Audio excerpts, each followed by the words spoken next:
دیکھنے والوں کو نالج کنگڈم کے میں ویلکم۔ آج کی ہماری ویڈیو ایک بہت ہی انٹرسٹنگ ٹاپک پہ ہے، لیکن اس سے پہلے اگر آپ ہمارے چینل پر نئے ہیں تو ہمارے چینل کو سبسکرائب کر دیں اور بیل آئیکن کو بھی پریس کر دیں تاکہ آپ کو ہمارے آنے والی تمام نئی ویڈیوز کے نوٹیفیکیشنز ملتے رہیں۔ ہم سب زندگی میں اس کا مشاہدہ ضرور کرتے ہیں اور یقیناً آپ سب دیکھنے والوں میں سے بھی بہت سے لوگوں نے اس کا ایکسپیرینس کیا ہوگا۔ اب آپ لوگ سوچ رہے ہیں کہ میں کس بارے میں بات کر رہی ہوں۔ اچانک سے رات کی کسی ایک پہر آنکھ کا کھل جانا، لیکن جسم کو بے بس پانا اور حرکت نہ کر سکنا، اور یوں لگنا جیسے کسی نے ہمارے جسم کو جکڑ لیا ہو، ہم چاہ کر بھی حرکت نہیں کر سکتے۔ ہمارا دماغ اپنی کانشیس اسٹیٹ میں ہوتا ہے لیکن ہمارا جسم مفلوج ہو کر رہ جاتا ہے۔ جی ہاں، میں یہاں بات کر رہی ہوں سلیپنگ پیرالسس کی، جس کے دوران انسان اپنی موومنٹس کو یعنی کہ والنٹری موومنٹس کو پرفارم نہیں کر سکتا۔ بیسیکلی والنٹری موومنٹس ایسی حرکات ہوتی ہیں جو انسان کے اختیار میں ہوتی ہیں، لیکن فالج کے نتیجے میں آپ اپنی حرکات کو ادا نہیں کر سکتے۔ اس کی ایک اور term activities of daily living ہے، ایسی موومنٹ جو ہم اپنی روزانہ کی روٹین میں کرتے ہیں۔ ڈیورنگ سلیپ پیرالسس وکٹم کے جسم کے سارے مسلز حرکت کرنا چھوڑ دیتے ہیں۔ نہ تو وہ اپنے ہاتھ پاؤں کو حرکت دے سکتا ہے اور نہ ہی بول سکتا ہے۔ وہ کوشش تو بہت کرتا ہے لیکن بول نہیں پاتا کیونکہ اس کے منہ کے سارے مسلز فریز ہو جاتے ہیں۔ وہ چاہتا ہے کہ وہ اٹھے، بولے اور اپنے جسم کو حرکت دے، لیکن وہ یہ سب نہیں کر پاتا۔ کچھ لوگ تو ایسا سمجھتے ہیں کہ شاید ان کی روح جسم سے نکل گئی ہے اور اب وہ بے یارو مددگار پڑے ہیں۔ بہت سے لوگ سلیپنگ پیرالسس کے دوران کچھ ایسا دیکھتے اور سنتے اور محسوس کرتے ہیں جس سے وہ بہت زیادہ خوفزدہ ہو جاتے ہیں۔ کچھ لوگوں کو لگتا ہے کہ وہ بہت ہی اونچائی سے نیچے گر رہے ہیں۔ کچھ لوگ بہت زیادہ پانی دیکھتے ہیں اور خوفزدہ ہو جاتے ہیں۔ کچھ لوگوں کو عجیب و غریب قسم کی آوازیں سنائی دیتی ہیں، عجیب سا شور، چیخوں کی آوازیں، رونے اور چلانے کی آوازیں، اور وہ چاہ کر بھی نہ تو کسی کو بلا سکتے اور نہ ہی اپنے آپ کو حرکت دے سکتے ہیں، اور اپنے بستر پر بس پڑے رہتے ہیں۔ اس حالت میں انسان کا دماغ بالکل اپنی درست حالت میں ہوتا ہے، لیکن انسان کا جسم پیرالائزڈ یعنی کہ مفلوج ہو جاتا ہے، اور یہ ایک طرح کا ڈیفینسنگ سسٹم ہوتا ہے۔ اگر انسان حرکت کرنا شروع کر دے تو ممکن ہے کہ وہ خود کو اور دوسروں کو نقصان پہنچائے۔ انٹرسٹنگ بات تو یہ ہے کہ انسان کی آنکھیں بھی کھلی ہوتی ہیں اور وہ جاگتی آنکھوں کے ساتھ یہ سب دیکھ اور سن رہا ہوتا ہے، اور حقیقت تو یہ ہے کہ جو کچھ وہ دیکھ اور سن رہا ہوتا ہے ان سب کا حقیقت سے کوئی تعلق نہیں ہوتا، محض ایک خواب کی سی حقیقت ہوتی ہے۔ بہت سارے لوگ سینہ پر ایک خاص دباؤ محسوس کرتے ہیں، اور کچھ لوگ تو سانس لینے میں رکاوٹ بھی محسوس کرتے ہیں، جبکہ کچھ لوگوں کا خیال ہے کہ کوئی شیطان یا جن یا بھوت ان کے سینہ پر بیٹھا ہوا ہے۔ آپ اپنے آپ کو ہلا جلا نہیں سکتے سوائے اس کے کہ آپ کی سانس چل رہی ہوتی ہے اور آپ کی آنکھیں چھپک رہی ہوتی ہیں، حالانکہ آپ کا دماغ آپ کو حرکت کرنے سے روک رہا ہوتا ہے تاکہ آپ خواب کے دوران خود کو اور دوسروں کو نقصان نہ پہنچائیں۔ حالانکہ آپ جاگ بھی جاتے ہیں لیکن سٹل آپ کا دماغ یہ سوچ رہا ہوتا ہے کہ یہ خواب ہے، اور آپ پیرالائزڈ برقرار رکھتے ہیں۔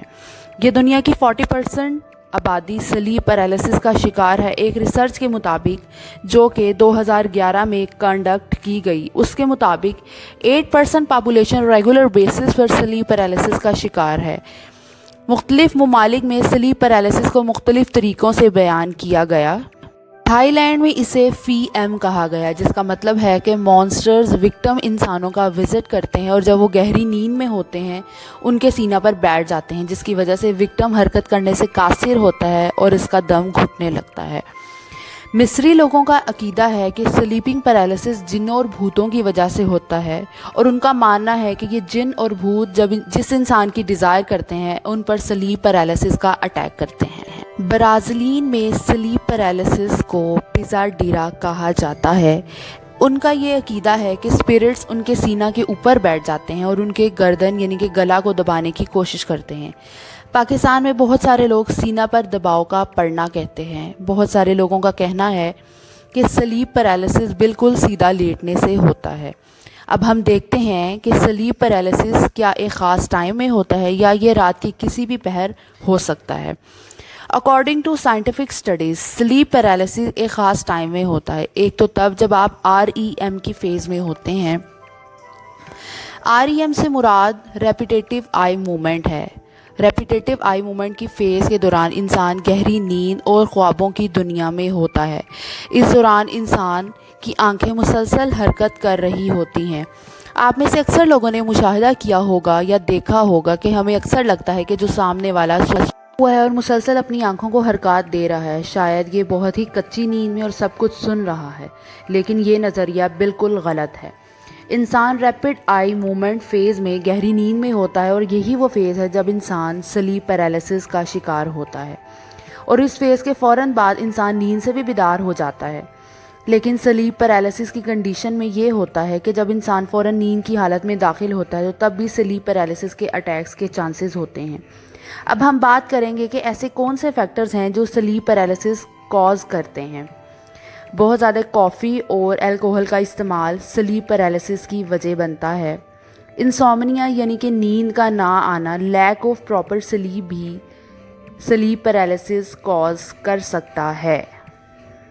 Anxiety disorders and stress disorders and deficiency of potassium, زیادہ مسالے دار اور فیٹی چیزیں کھانا، چینی کا زیادہ استعمال اور بالکل سیدھا لیٹنا بھی سلیپنگ پیرالائسس کاز کرتا ہے۔ جس بات کی تحقیق آج جدید سائنس کرتی ہے، اس بات کو آج سے ہزاروں سال پہلے قرآن پاک میں بیان کر دیا گیا۔ ہمارے پیارے نبی حضرت محمد صلی اللہ علیہ وآلہ وسلم نے بھی اس کی ممانعت کی کہ بالکل سیدھے یا الٹے مت لیٹو، کروٹ لے کر لیٹو۔ ان سب سے ثابت ہوتا ہے قرآن پاک میں موت کے سوا ہر چیز کا علاج موجود ہے۔ سلیپنگ پیرالائسس ایک خاص بیماری نہیں ہے، بلکہ بہت سی دوسری بیماریوں کی وجہ سے ہوتی ہے، اور مرد اور عورت دونوں اس میں برابر کا شکار ہیں۔ سلیپنگ پیرالائسس کے ریگولر ایپیسوڈز کے باعث آپ اپنے خوف پر قابو پا سکتے ہیں، جبکہ اس کی کوئی پراپر میڈیکیشن نہیں ہے، لیکن کچھ ایسی چیزیں ہیں جن کو آپ فالو کر کے سلیپ پیرالائسس سے بچ سکتے ہیں، جیسا کہ آپ 8 گھنٹے کی مسلسل نیند لیں، ڈپریشن اور پریشانی سے دور رہیں، سائیکیٹرسٹ یا سائیکالوجسٹ سے رجوع کریں، proper medication and proper diet کا استعمال کریں، الکوہل اور کافی سے پرہیز کریں، بستر پر جانے سے پہلے لیوک وارم واٹر سے باتھ لیں، اپنا ایک باقاعدہ سونے اور اٹھنے کا اسکیجول بنائیں، سونے سے پہلے دودھ پئیں اور اپنے کمرے کی لائٹس آف کر دیں تاکہ آپ گہری اور پرسکون نیند سو سکیں۔ کیا آپ میں سے کسی نے سلیپنگ پیرالائسس کا کبھی ایکسپیرینس کیا ہے؟ ہمارے ساتھ ضرور شیئر کیجئے گا۔ تو یہ تھی ہماری آج کی ویڈیو۔ امید کرتی ہوں کہ یہ ویڈیو آپ سب دیکھنے والوں کو بہت پسند آئی ہوگی اور فائدہ مند بھی ہوگی۔ ہمارے چینل کو سبسکرائب کرنا مت بھولیے گا، اور اپنے فرینڈز کے ساتھ بھی ضرور شیئر کیجئے گا، اور کمنٹ سیکشن میں فیڈ بیک بھی دیجئے گا کہ آپ کو ہماری آج کی ویڈیو کیسی لگی۔ انشاءاللہ پھر ملتے ہیں اپنی نئی ویڈیو کے ساتھ۔ تب تک کے لیے اپنی ہوسٹ یشما علی کو اجازت دیں۔ اللہ حافظ۔